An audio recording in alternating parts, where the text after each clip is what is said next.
Intro music. Come on in. A star for the ages for Tony Gwynn, number 3,000. They have acquired Eric Johnson and Fernando Tatis Jr. from the White Sox in exchange for James Shield. Welcome to Slam Diego. My name is James, My name is Joey. and this is the Brothers Padre. James.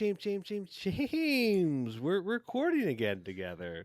Yeah, you missed last week due to a fake illness. Yes, that's right. The illness that when I climb up my staircase, I want to take a nap.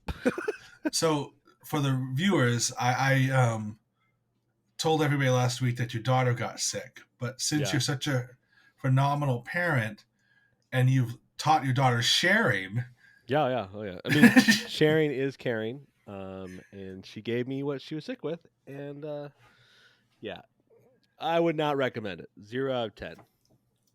Would Well- never try again. So, but happy to be recording with you once again. yeah, I know. I mean, you made some outlandish statements that I had to read last week, and we'll get into it. But so let's just jump right into the recap, shall we? Okay. Yes. Yep. And so game one of this last week, May 5th, the Padres won 2-1. Nick Martinez, probably his best start has had all year. 7 innings pitched, 4 hits, 1 earned run, 1 ball, and 4 strikeouts. And the amazing thing is the Padres offense has been, let's just say, lackluster. I would say if there was luster, they lacked it. Yeah. It lacked it. Manny Machado, 2 solo home runs were the only offense we had this entire game, which is not really good for the rest of the team. But we won, so a win's a win. The next game, the Padres won 3-2. Yu Darvish pitched 7 innings, and all the RBIs came from Machado and Hosmer. Again, I mean, like, our offense is struggling. The next game, unfortunately, did I mention we're playing the Marlins? I don't think I mentioned that. I think you mentioned it. I knew you were playing the Marlins. I tracked with you, James. Okay, but the loyal listener doesn't know that. Yeah. Anyways, game 3, we ended up losing 8-0. Sean Manaea, 6 innings pitched, 3 earned runs. For those uninitiated, that's called a quality start. Mhm. If a pitcher can give you 6 innings and 3 earned runs or less, there's like a 75% chance you're going to win that game. Traditionally, yes. Traditionally. But unfortunately, they don't have our bullpen. Or When our they offense. Our offense, or lack of offense. Lamet gave up 3 runs and Carr gave up 2 runs. It was, I don't know. I'm pulling this completely on you because I was at a comedy show. Oh, yeah. And I said, you're in charge of the Padres tonight. And Yeah, what yeah. happens? This happens. So this is your fault. I'll tell you one thing. It wasn't fun to watch. So I you will know. tell you one thing in response. Brian Regan was hysterical.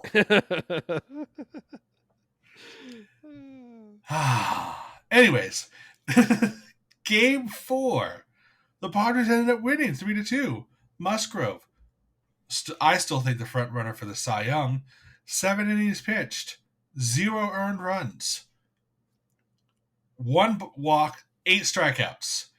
But unfortunately, the Padres looked like they were going to be shut out for 2 straight games because we didn't score a single solitary run for 8 innings Mhm.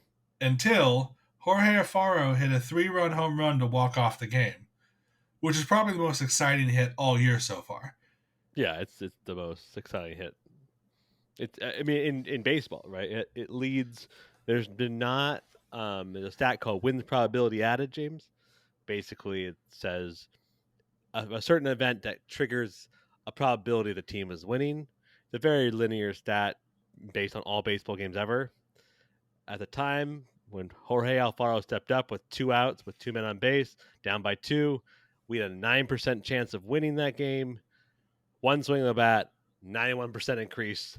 We had a 100% chance of winning that game. So and incredible. also the thing is with that game, people Profile got thrown out doing a ridiculous field running play, and I thought at that point the game was over because if we it felt like a 2010, 2014 Padre game at that point. Like, what are we doing? Yeah, he tried to. They goofed up. The Marlins goofed the play, and he was trying to make it from second to third, and he was on a foot race with the pitcher. And Jerickson Profar, an elite athlete, lost to a pitcher and got tagged out. Yep. Anyways, it just felt like, oh, this is over. But you know the one thing that stats can't account for, Joseph? What is that? Mother's magic. It's true. Because Jorge Alfaro was on the phone with his mom earlier that day, being Mother's Day, and his mom said, I know you're not playing today, but if you're up, you're going to hit a home run. And he laughed and said, oh, sure, Mom, sure. And what happened? He hit a home run. Hit a home run. Listen, I'm not saying we need to get her on payroll. Exactly. Come on, Consuela. You can do it. You can do it. I will say one thing. I love Jorge Alfaro as an athlete, as a person. The dude swings at everything. Yes. So that's not a secret. No, it's not. So maybe don't throw him a nothing breaking pitch down the middle. I don't know. Yeah, he that last slider, he could have just bowled it to him. It just felt like he floated it. Like he attached it to a balloon and just floated it over there. I mean, if some of our listeners don't watch every Padre game like you and I do, or watch the highlights like we and I do, like Jorge Alfaro the other day struck out at a ball that hit him. Yes. Yes, he did. It's not a joke when I say he swings at everything. It doesn't matter. It was a great moment. I watched the highlight 1 trillion times. It's awesome. I say, like, we should just have all of the mothers of our players on speed dial and have required. Every one of our players have to talk to their mothers before each start. And if those mothers want those checks, they have to encourage our players. That's clearly the secret. That is something that no one has tapped into in baseball yet, and I think we need to do that. Anyways, I've been stalling because the next game, the Cubs came to town, Joseph. Yes, I'm aware. And we ended up losing 6-0. Mm-hmm. Once again, Goro gave a pretty good start. 5 innings pitched, 3 earned runs. Lamet gave up 2 earned runs in like a quarter of an inning. Mm-hmm. And so the Cubs have a pitcher. And his name is Kyle Hendricks. Mm-hmm. And if you don't know who he is, don't worry about it. But the problem is, for some reason, he is the Padres buzzsaw. It's absurd how good of a pitcher he is against the Padres. Out of major, like what they say, his whip against the Padres is under 0.8. Yeah, it's absurd. Which is, for you listeners at home, that's walks and hits per innings pitched. So that means he averages, 4/5 of the time allowing. 0.8% of the time, he allows a walk or a hit per inning, right? So a whole walk or hit, which means he doesn't walk or allow hits that often. That is currently the lowest whip between any active pitcher and any baseball club. I didn't like that stat. I think I texted you, like, I don't like this stat. I think it's rude. They flashed. It's a rude stat to show me. I'll just say it, They flashed it on the screen, and I have never wanted to strike Mark Grant before until he showed that stat. Like, come on, Mark. Yeah, so his whip for the game, if those who are curious, was 0.43, which is just stupid. So less than half a walk or a hit per inning. Right. Yeah, he And the problem is, here's what's annoying about Kyle Hendricks. He throws like 5 miles an hour. He doesn't throw hard. It's just like junk. It's just like, ooh, I got this thing. It does this little curve. Like and none of his pitches have like crazy horizontal or well, that's not true. He has some pitches with severe drop, but like a lot of them is just like whoop, whoop, whoop, whoop. But for whatever reason, that's me making expressions of how the ball travels very shortly. And because we're an audio medium. Yeah, I'm explaining to the people at home that I using hate visuals. I there's nothing more annoying to me as a watcher is when you strike out from an 88 mile an hour fastball. That is the most obnoxious thing you can watch. But it happens, and it always happens from Kyle Hendricks. And it's, I gotta tip my hat to him a little bit, but not too much. Yeah, but fortunately, the next game, we won 5-4. Nice. Mike Clevenger pitched well. He didn't pitch. He pitched a little less than 5 innings. Steven Wilson continues to pitch well. Taylor Rogers almost blew the save, but we ended up winning because Taylor Rogers walked in. We were up 5-2, and he gave up 2 earned runs. It was his first. It was 5-3, 1 earned run. So okay, and he ended up. It was his first bad outing of the year. Yeah, everyone knows it's going to happen, but I said the encouraging things about this game was, other than the win, obviously, Jake Cronenworth got 3 hits, including 2 doubles. Mm-hmm. Myers and Voit made their triumphant return to the Padres lineup, and Myers got a hit and drove in a run. So, and Luke Voit walked twice, which led to runs. Right. So encouraging, because even though they didn't do a lot of offense, they helped, which you can't say that about a Matt Beatty or an Ozakar or even a Grisham at this point. Sad, but true. Very sad. But that leads of sad. Speaking of sad, the final game of the series, we lost 7-5. Nick Martinez, worst start of his Padre career, gave up 5 runs. Garcia gave up 2 runs. But I think I left more encouraged about this loss than I have about any other loss of the season. Yes. Luke Voit, who everyone knows has been struggling just a tad, hit 2 home runs. Yeah. And then also got a single. Now, 3 hits does not a comeback make. No. So coming the next couple weeks, we'll see if he's actually back, but it was encouraging to see his home run celebration. Oh, yeah. Both his home runs had identical exit velocity, and they were 10 feet apart in the air. And they landed almost the exact same spot. Isn't that weird? Oh, yeah. The two, they watched they showed the 2 people like touching, that both caught them. Yeah. Take photos of each other because they were right next to each other. So Luke Voit was in AAA for a rehab assignment. And he had 9 straight strikeouts, which is bad. Yeah. And then he flew back to San Diego, and they said he took 100 pitches in the batting cage. And then he was sent back down to rehab, but then was detoured with Will Myers and called up for Tuesday's game. And so since his return back from 9 strikeouts in AAA, he has 2 walks, 2 home runs, and a hit, right? That, for someone that just struck out 9 times in a minor leagues team, I don't know. To me, it's like maybe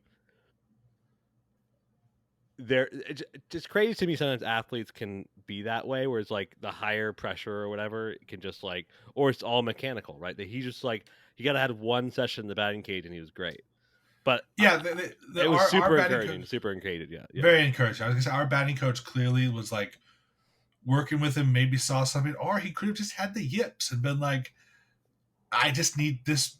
Something had clicked. And he was like, oh, I can hit, because he always was getting walks. He had a really good command of the strike zone, which meant when he struck out 9 times in a row, it was like, what are they throwing him in AAA? Well, that ended the week, Joe, where we ended up 4-3, which is a winning record. Yep. We have still yet to have a losing record in a week of baseball as the Padres. I mean, I wanted us to be 5-2. You predicted 0-7, which I thought was just super negative. I was in a bad frame of mind. I'll be honest. I didn't feel. I wasn't feeling it. I wasn't feeling it. I was gonna say our fans were upset, and they were quite upset that you wanted us to. I got all lose. the nasty. I got all the nasty letters. And you know what? I'll take this L. I'll take it. Okay. I was wrong, but I'll take it. All right. Okay. All right. So what we have a few more things we need to talk about, and first and foremost, I don't know who doesn't know that Bob Melvin wasn't in our dugout for the last game. It seems like it's been everywhere. It was Bob Melvin. I mean, if you watch the broadcast, it was very noticeable, right? Bob Melvin had an emergency prostate surgery. Yep. He's having something wrong with his prostate. They didn't think it was cancer, but they still need to go in and fix something. Yep. Apparently, and he had the surgery today, actually. From what I understand, it went well. And from everybody that I was listening to Padres radio today, and they assume it went well. They didn't find anything really, really concerning. Whatever was wrong, they fixed it. So Bob Melvin thinks he'll be back with us within a week. Yeah. And here's the thing about the Padres. I don't think we've ever had a better managed team than we have right now. No, we've had really good managers. What you just heard is all the Bochy fanboys getting all their feathers ruffled. I love Bruce Bochy. Oh, that's not what I heard. Let me finish the Bruce Bochy's backups. We have 2 people who can back up for him that also have won Managers of the Year. Matt Williams. You mean Bob Melvin's backups? Bob Melvin backups, yeah. Bochy never had that. Bochy's coaching staff was good, but Matt Williams, Manager of the Year. Mike Schilt, Manager of the Year. Yeah. So you get the sense that there's a real camaraderie in the bullpen and the dugout, and everybody's working together. Like, for instance, Matt Williams wasn't a third base coach yesterday. He was the bench coach, helping up Ryan Christensen, who was the acting manager. Because why would you not have that kind of experience? Right. In Ryan Christensen's defense, none of his decisions were the reason why we lost. Oh, no, not at all. I'm just saying, like, this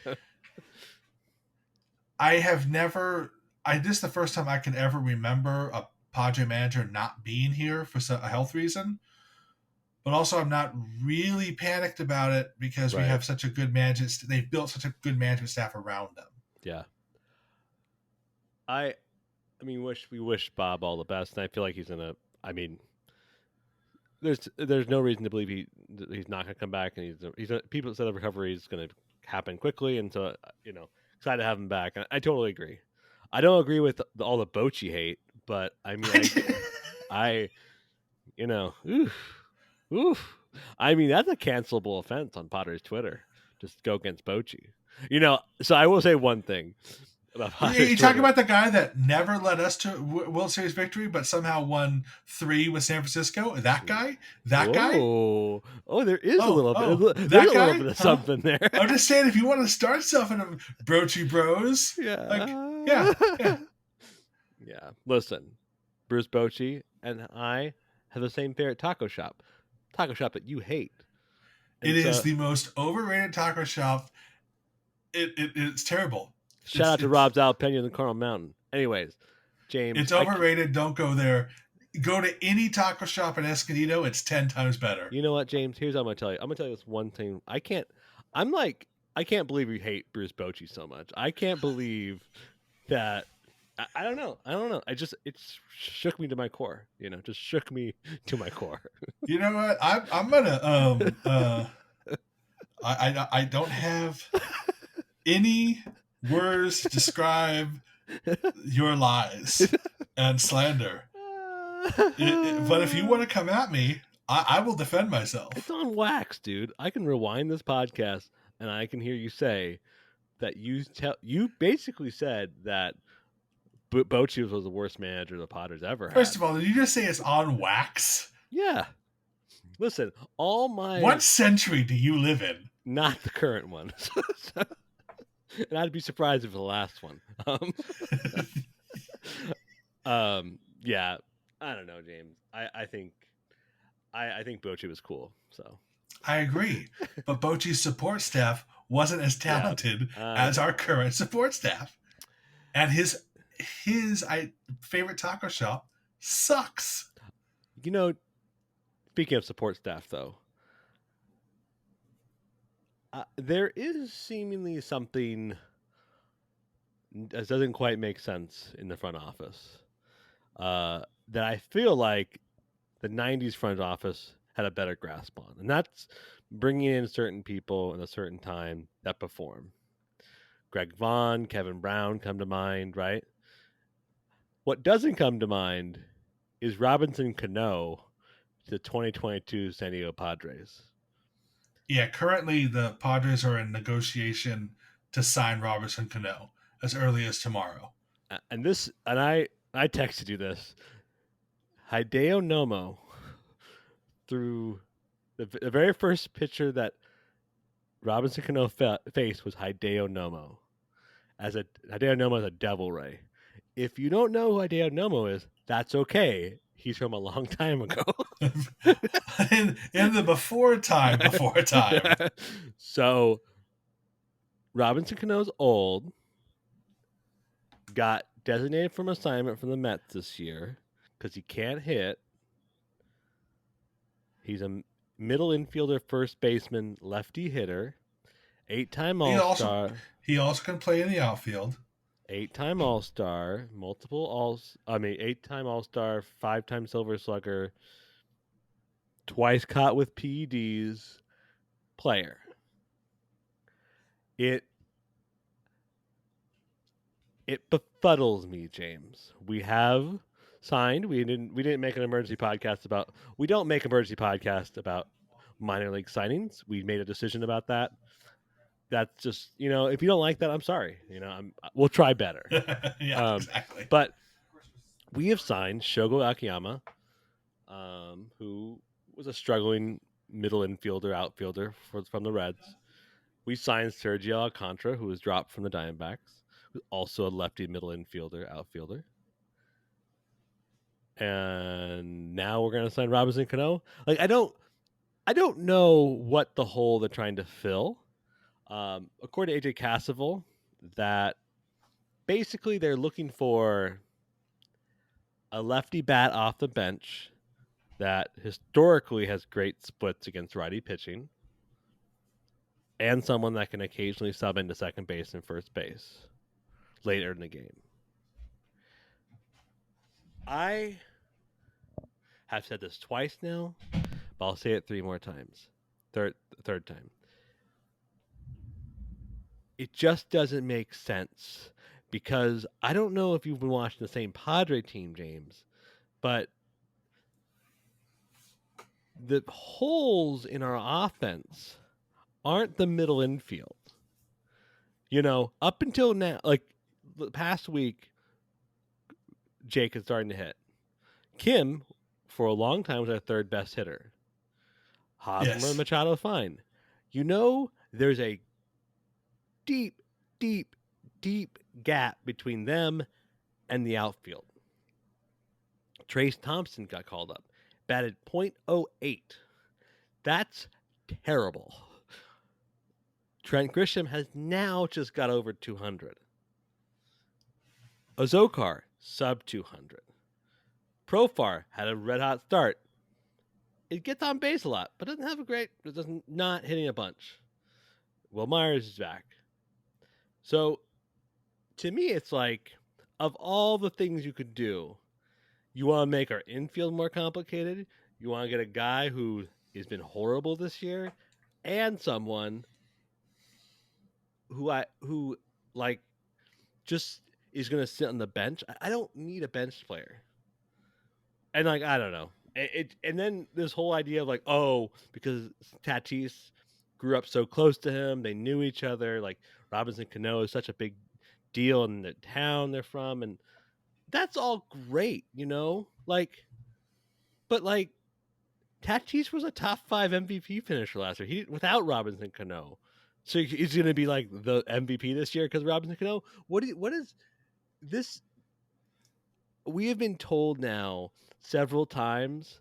This is officially a tangent. We have been told now several times by this front office they're bringing in big like veteran presences for 1-year deals. And what have happened? Ian Kinsler. Oh, I mean, let me back up. Ian Kinsler was one of the people that helped Luke Voigt in the batting cage this week, so maybe it's not all bad. But Ian Kinsler was not a good player for us. Name any of the 17 old 1-year veterans we got in 2015 that are supposed to bring a presence to the clubhouse. Like, I don't. You can't. I know you can't quantify it. It's not tangible. But are you telling me our clubhouse needs fixing? You're telling me a clubhouse where every player is like, I'm just so happy I'm here. They say that publicly. Where Hosmer feels like he's welcome there again. Where Machado is like literally the best player in baseball and helping other people. Voigt is on track. That's the clubhouse that needs fixing. All I'm trying to say is, it seems to me that Preller in the front office has this idea that vibes turn a team around.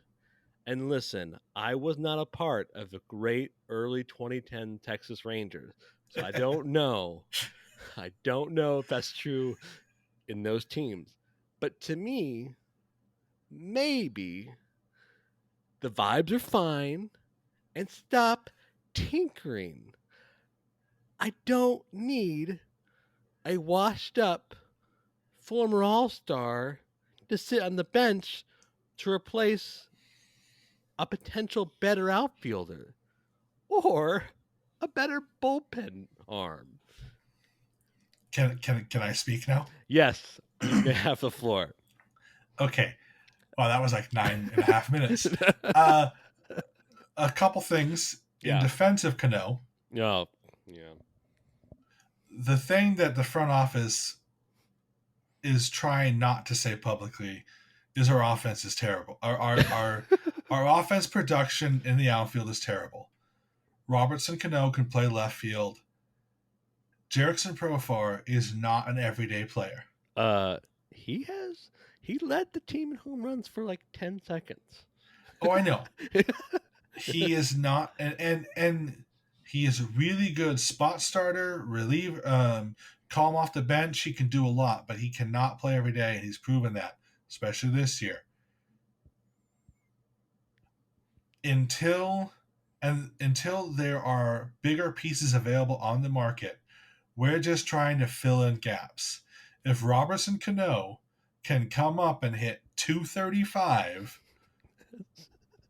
that is significantly better. I hate that so much. Oh, me too. Absolutely. Like, I understand baseball's bad, like offense is down, but that's the best we got. Real fast, Manny Machado is hitting 390, so maybe just be better. Yeah, exactly. So the thing is, with, like I said, and that's I understand why they're doing it, because they're trying to find anything they can to help with the offense, especially in the outfield production, because everyone knows Will Myers is streaky. Yep. Trent Grisham has been lost. Jerickson Profar can only hit when he's not tired, I guess. Matt Beatty was a failure. Thank you, LA. Also, Trace Thompson couldn't hit major league pitching. CJ Abrams definitely needs another year in the minors before he's ready. I told you this over the text message. I say bring up Robert Hassel III. We know he could play. We know he can play defense. if he can hit $150 in the majors, at least he's getting major league at bats. And I just like. I understand why we did Robinson Cano, but I texted you this when that news broke. Robinson Cano is older than I am. Yeah. And I'm almost 40. he's Yeah. Oh yeah. Yeah. It's ridiculous. Yeah. It's not. It's a befuddling move. It feels like. I don't know, man. I don't know. I don't know how to take it. I know that it feels so out of line with what we should be doing. I know the Mets were upset. Francisco Lindor came out and said Robinson Cano was the best teammate he ever had, and he begged the front office of the Mets to keep him. I don't know how true.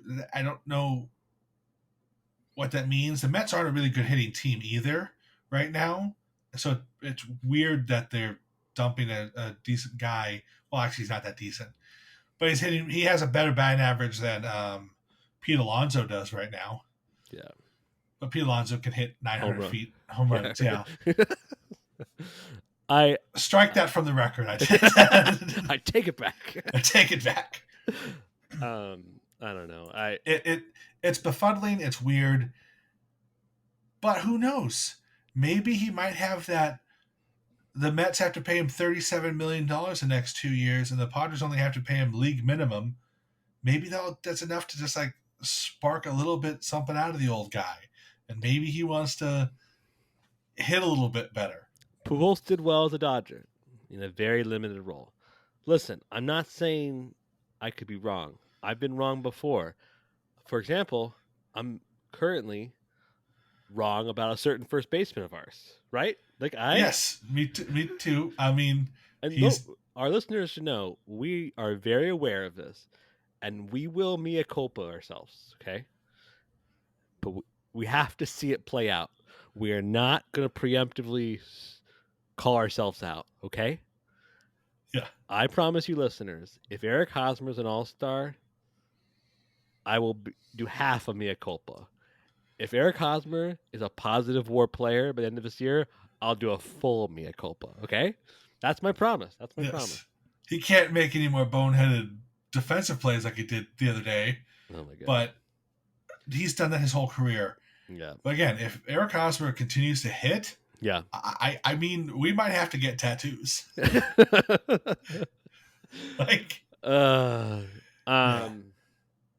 that's all I have to say about Cano. I don't know. I mean, you took up half the episode saying it. I mentioned it earlier. It just feels like we should have gone with the bullpen. We should have like. I would rather have seen a show me flyer to Trevor Rosenthal or someone else like that. Just someone who's like, just try to be a reliever for us. I'd rather take a chance on a washed up starter to convert them to a relief pitcher than this, because our bullpen has been bad. Been very bad. Well, no, let me rephrase. Let me clarify things some up about bullpen. Half our bullpen has been really bad. Yeah. Steven Wilson, Nabil Crismatt, Taylor Rogers have been pretty great. Right. Yeah. I don't know if you know this, but Nabil Crismatt has the 4th best ERA on our team. I mean, Nabil is like, I think if people asked hardcore Padre fans who's the most important person of last year and this year been so far, like I think fans would either say something like Ha-Seong Kim or Nabil Crismatt, because he just has the flexibility of the ease of the bullpen he's provided, his moxie, his ability to start, his ability to go long. It's just, yeah, he's incredible. So, yeah. So like I said, he's great. Steven Wilson has been a great surprise. Taylor Rogers, we wouldn't have 20 wins if we didn't have Taylor Rogers. No. But old man Craig Stammen, I have no confidence in him.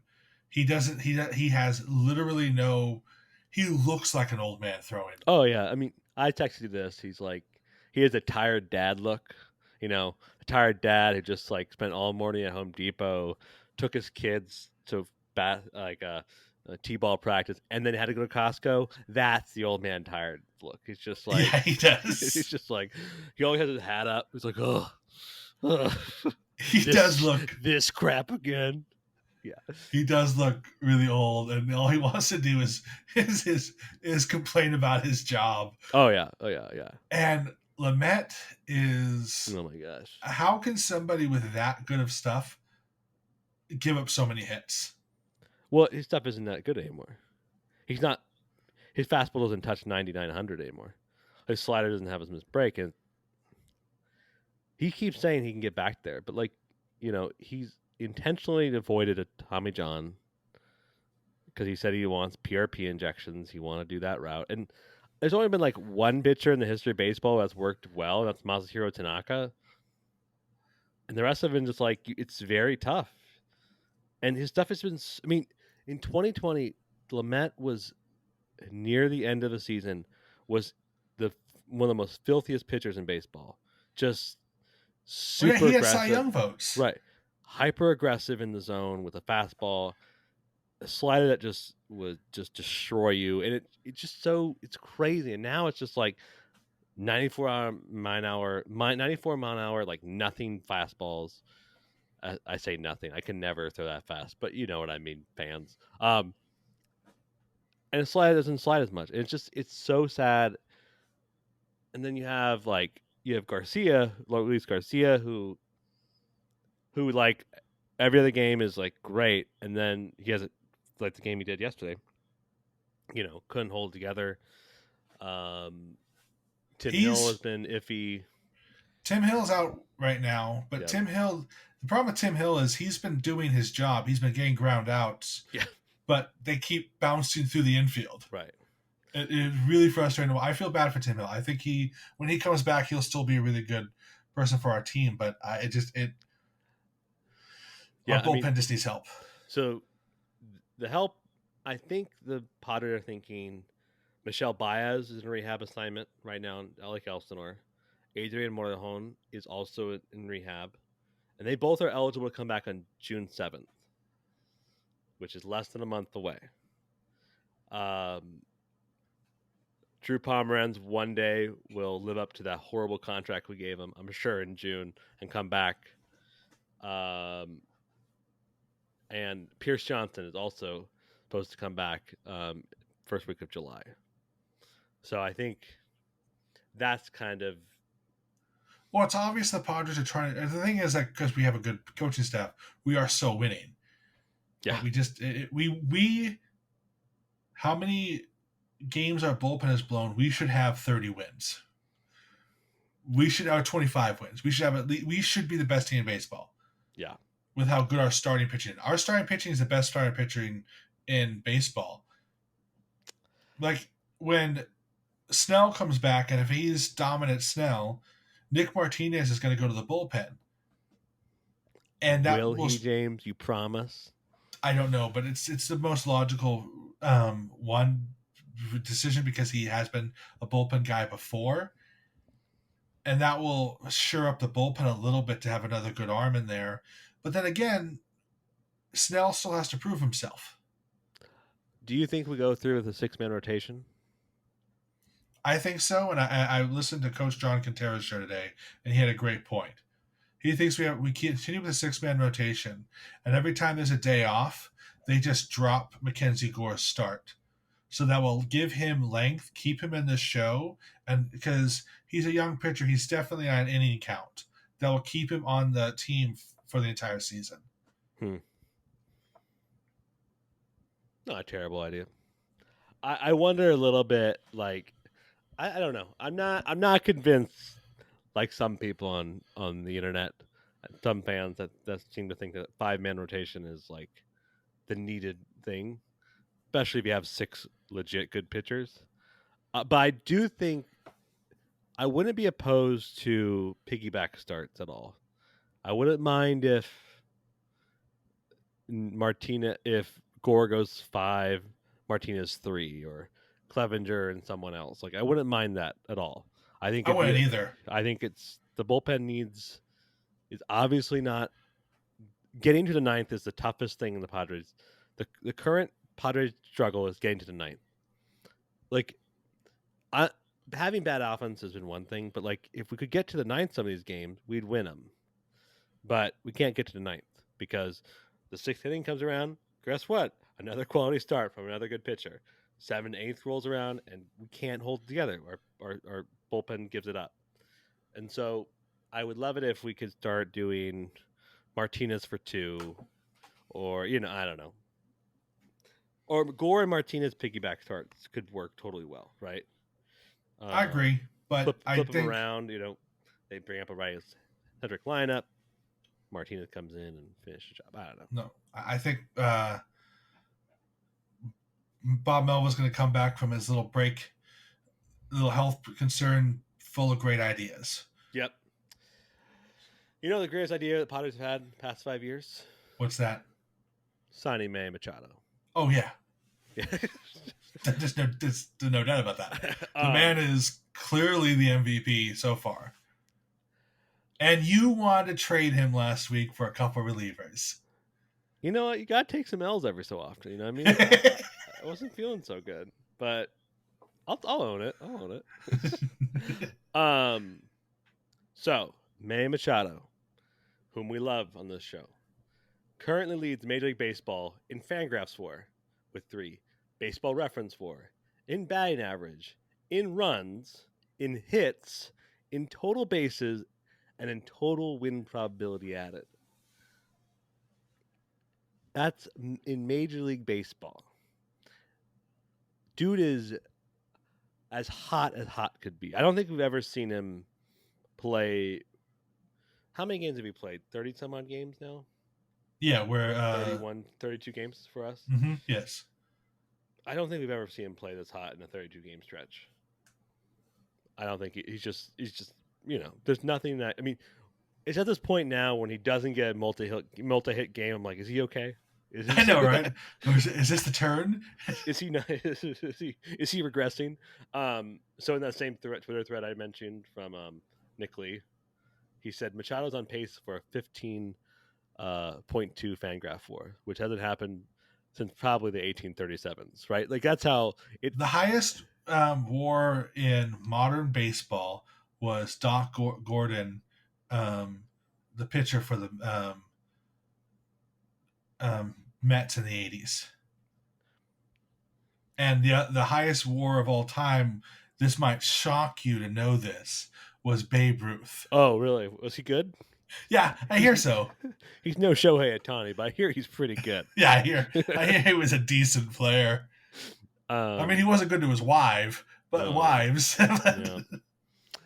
he kept marrying teenagers. Yeah. Oh my goodness. Okay, that's the point at which we winded down. But Manny Machado, stay hot.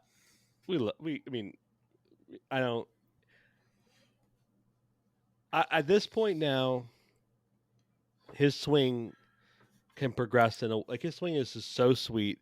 He's so locked in.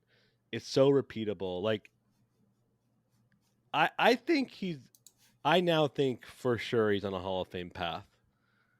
I think if he keeps getting this many hits, he might be the next person to hit 3,000. Yeah, it will take 10 years, but he's definitely going to be the next person to get 3,000. I mean, the closest person is, I think it's Robinson Cano, actually. But he's not going to. I was about to say a very rude statement. I will not wish him death. I was going to say he's going to die before that. No, he's going to retire before that. That's what I meant to say. Out of all the players that are on a 3,000 hit trajectory, yeah, he is the one that's the youngest with the most hits. Yeah, and like for instance, the halfling cheater from the Astros. Yep. He has more hits than Manny, but he's 4 years older than Manny. Yeah.